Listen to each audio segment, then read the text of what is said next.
আজকে এখানে এসে সত্যি আমার মনে হচ্ছে যে আমি নাচি, চিল্লাই, কুদি। আচ্ছা আমি বুঝি না, হ্যাঁ তারা ব্যাগে জোয়ান জোয়ান মানুষ, এই 85 বছরের বুড়িটা কিলাই ডাকছে জানি।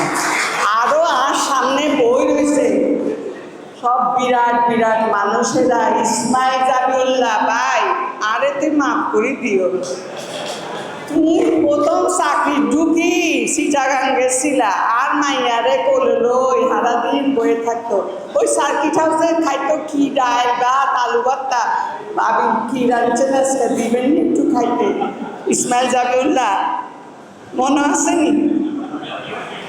আজকে আমার অনেক আনন্দের দিন, এই জন্যে যে আমি একদিন একটা বিচ্ছিন্ন হাতিয়ার মানুষ, যেমন একটু বিচ্ছিন্ন আমি ওরকম যেন ছিলাম, কাউকে দেখি না।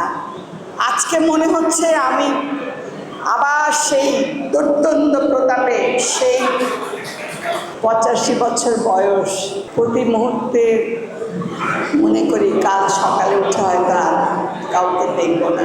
তারপরেও এক একটা সুন্দর দিন আমার জীবনে আসে, এবং আজকে আমার সুন্দর থেকে সুন্দরতম দিন। আমার দেশি ভাইরা সব আমার পাশে, এবং সবাই এত বড় বড় জায়গায় আছে। সত্যি গর্বে আনন্দে আমার বুকটা 36 ইঞ্চি থেকে বোধহয় কত বলতে পারবো না, কত ইঞ্চি হয়ে গেছে। আমি খুবই আনন্দিত। আমাকে যদি না বলতো আমি জানতাম না যে আজকে এত বড় একটা আয়োজন হবে। সবাইকে আমার কৃতজ্ঞতা। আমার বাড়িতে গিয়ে বলেছে আমি হাঁটতে পারি না, হাঁটতে জোর নেই, তারপরেও কাম করে খাই। কামলা যেদিন কাম করি সেদিন পয়সা, যেদিন কাম নেয় পয়সা নেয়। আমগো শিল্পীরও এই অবস্থা, কারণ আমরা তো হাস্য চরিত্র করি। সবাইকে তো 500 চরিত্র কি, আর ওই প্রথমে যখন টেলিভিশনে ঢুকছি মাত্র 500 টাকা পাইতাম, ইয়ার লাইক ওই 500 চরিত্র।